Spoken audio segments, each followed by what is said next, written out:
stepping to your mic at 9 o'clock p.m. Eastern Standard Time. And we have baby Victor in the background. It is Saturday, August 16th, 2025, with a seamless update on global and domestic affairs.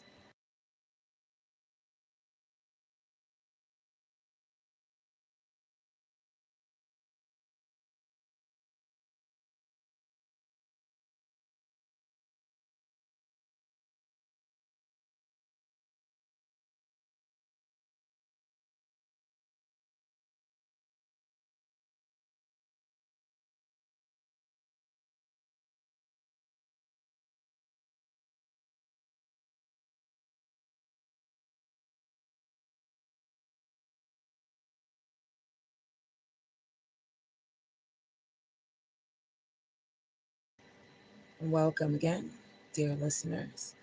It is 9 o'clock p.m. Eastern Standard Time. It's Saturday, August 16th, 2025, with a seamless update on global and domestic affairs. No breaks, no segments, just raw, uncut news woven into one uninterrupted narrative.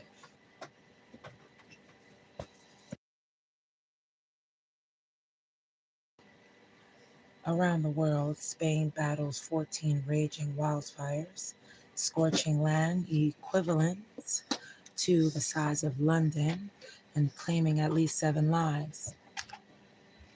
Wind, heat, and dry tinder make control nearly impossible, and emergency crews are stretched to their limits.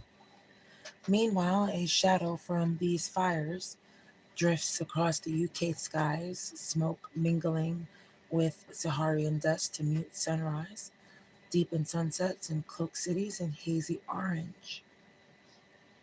Canada, gripped by its first flight attendant strike since 1985, saw 10,000 Air Canada staff walk off at dawn, grounding 700 flights and stranding over 100,000 travelers.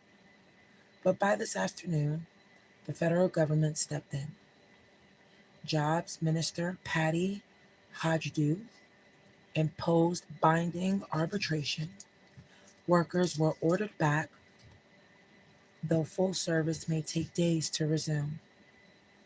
The union accuses the government of subverting their right to strike, according to the Washington Post and AP News and various other reputable sites. Back in Europe, the wildfire toll grows.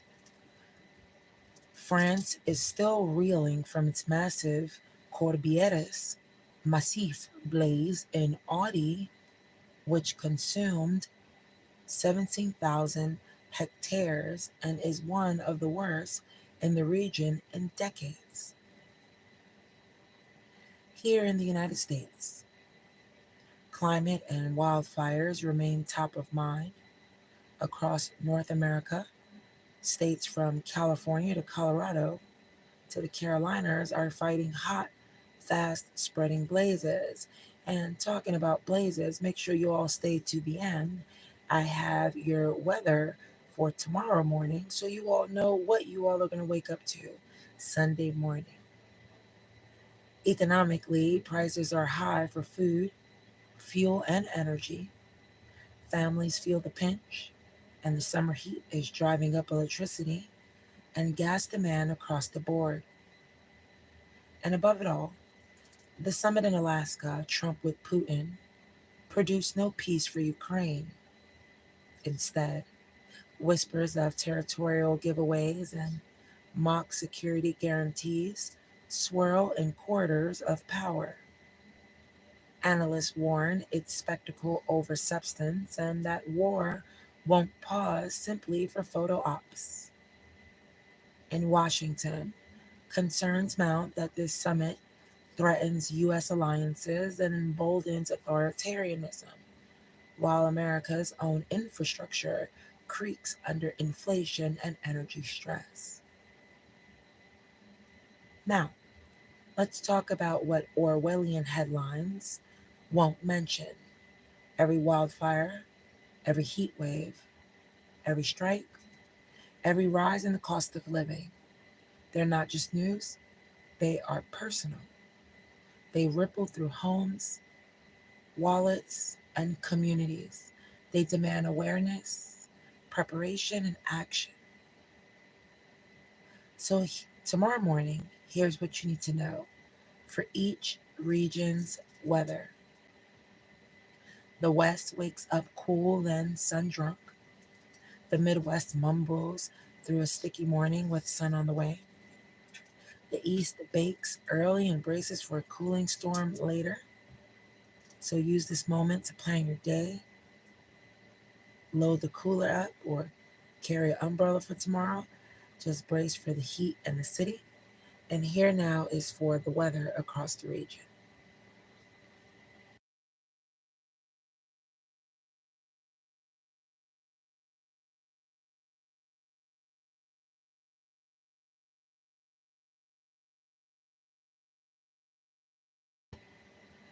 In Los Angeles County, right now, it's mostly what?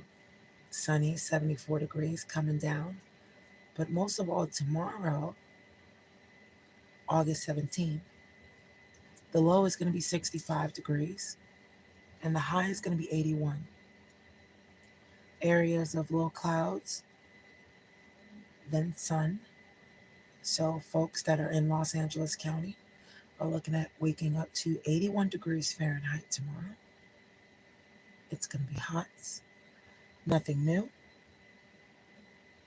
In general, in the Los Angeles area on Sunday morning, expect low clouds lingering early with temperatures climbing from the mid 60s into the low 80s by midday. Ideal, mainly ideal for stepping out and airing out the house if you can. If you're in Chicago area or close by, tomorrow, Sunday, you'll be looking at a low of 71 and your high is going to be 79. Not as warm, but humid with times of clouds and sun. Out in the Midwest, Chicago area, of course, Sunday begins humid and slightly cooler than today. Highs in the upper 70s with a mix of sun and clouds. A less oppressive day ahead. Indeed, if you're closer to the New York area, closer to the East Coast, New York, tomorrow morning will be hot and humid, building from the low 70s toward 90 degrees. Expect a late afternoon thunderstorm to break the heat. Now, that is all that I have for you all. And just remember that there's a lot going on and a lot of people are stressed. So try to understand or uh, comprehend folks so you all can get through all this heat. That's going to make a lot of people angry. Folks are going to be home in heat and maybe they might be broke. Maybe they're out of a job. Maybe they have stress of bills. It's going to be very important to stay cool, drink a lot of water if you're able. I'm not a big water drinker, but I try to tell other people that it's important to drink water, but I should drink water more myself. So I'm telling you, all my radio listeners, just drink more water and stay cool tomorrow. And I think everything will be good to go. But that's all I have for you for tonight. Well, at least for right now, anyway. Might have some more for you later on. Who knows? I do a lot of different episodes here on the channel. Tonight we talked about global fire, domestic tensions, a lot of travel chaos, and the unrelenting drumbeat of a world on edge. There's no segment fades here, no breath of a pause, and I'll come back to you on the airwaves soon, fueling you with truth to light your way. Remember to stay prepared, stay informed, and above all, keep your ears open.